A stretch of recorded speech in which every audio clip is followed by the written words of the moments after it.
The show. All right, thank you so much, Chris. Well, the day after he adopted a judge's ruling allowing State Farm to raise rates for homeowners in California by 17%, renters by 15%, and rental homeowners by 38%, State Insurance Commissioner Ricardo Lara showed up at a small panel discussion today in Sacramento to explain why. And in this case, Monty, he wasn't really mincing. He was not mincing any words. I'm not here for small talk, so buckle up. We're going to have a good conversation.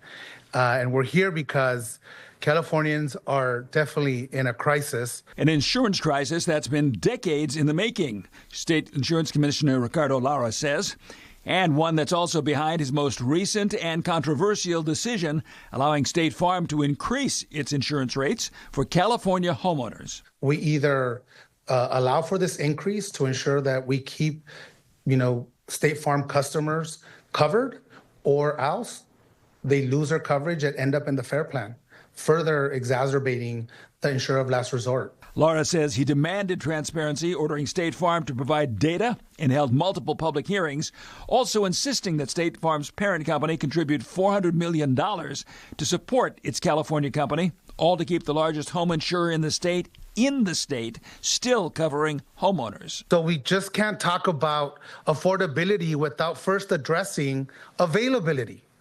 You can't afford what doesn't exist, plain and simple. Although he knows it's painful and unpopular, Lara says rate increases are necessary for now, but they're just one part in his much broader strategy for insurance reform that includes technology, mitigation, smoke remediation standards, catastrophe modeling, and even subsidies to help homeowners fortify their roofs and harden their homes before a wildfire. Louisiana just proved in an audit that says their homes that are fortified, guess what? They maintain their value of their home, and their insurance prices have decreased by 22%, right? Lara says his new approach is already paying off. Farmers is reopening coverage lines. Allstate says it will return to the market when our strategy is complete. Mercury, CSAA, AAA, they're all staying and growing. That's progress. Progress for a price, but also with a purpose. And you know what? This may be the hardest work that I do as an elected official, as an insurance commissioner, and I may be criticized and dragged through the mud for it and get my wig snatched, as the gay guys say, and dragged through every corner of this state, and I might end up being the most unelectable person, but I don't care, because this is going to be the most meaningful work that I do for the state of California. Lara also announced today that his office would be gathering experts to identify the appropriate agencies to bring together to implement these recommendations as soon as possible. Well, how did we get here? Well, by law, what authority does the insurance commissioner have to raise rates? We asked the deputy commissioner of communications for the insurance commissioner's office. We also reached out to the executive director of Consumer Watchdog to get her take on Commissioner Lara's job performance. A day after State Insurance Commissioner Ricardo Lara approved rate hikes for State Farm customers, his office is defending the move and the process it took to reach the decision. Let me just be clear what Commissioner Lara did. He held State Farm up to a microscope. He demanded transparency. He said, you have to come in for a rate hearing. You have to open your books. You have to show us your plan. You have to show us that you have a financial problem. Under California's Proposition 103, approved by voters in 1988, insurance companies can request any amount they need as long as it's justified to pay future claims in an effort to encourage a competitive marketplace. And it's up to the insurance commissioner to approve or deny the request based on an impartial review by rate regulation experts. It's a system, though, that Soller says is outdated. That system isn't working. It's not working for California. People are paying more and more and more and getting less. We asked Soller specifically how many rate hikes Commissioner Lara has approved since being elected in 2018. He wouldn't say, but Carmen Balber with Consumer Watchdog says it's been a lot. I can say that the commissioner has approved hundreds of rate increases, and that's not necessarily outrageous. We have hundreds of insurance companies in California, and he's been in office for many years. What's troubling is that the commissioner tends to side with the insurance industry, not Californians.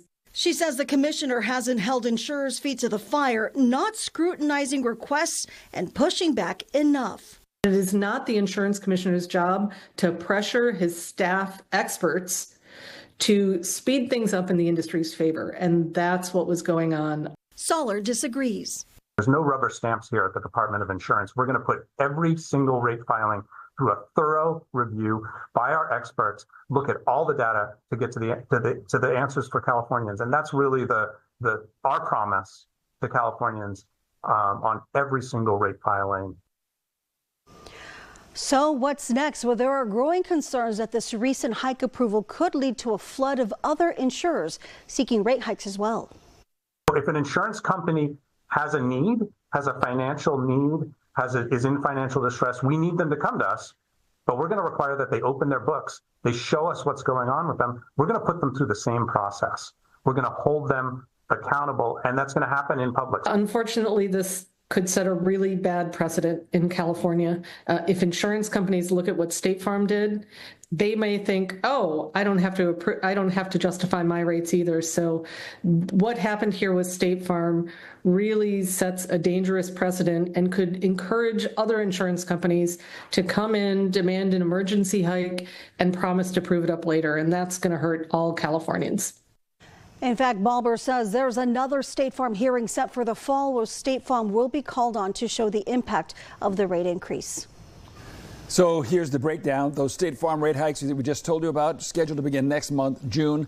State Farm argued the emergency rate hikes are necessary to help the company avoid a dire financial crisis that could force them to drop more California policies after the Los Angeles wildfires. The company said it has already paid more than $3.5 billion in claims and is handling more than 12,000 claims as of this week.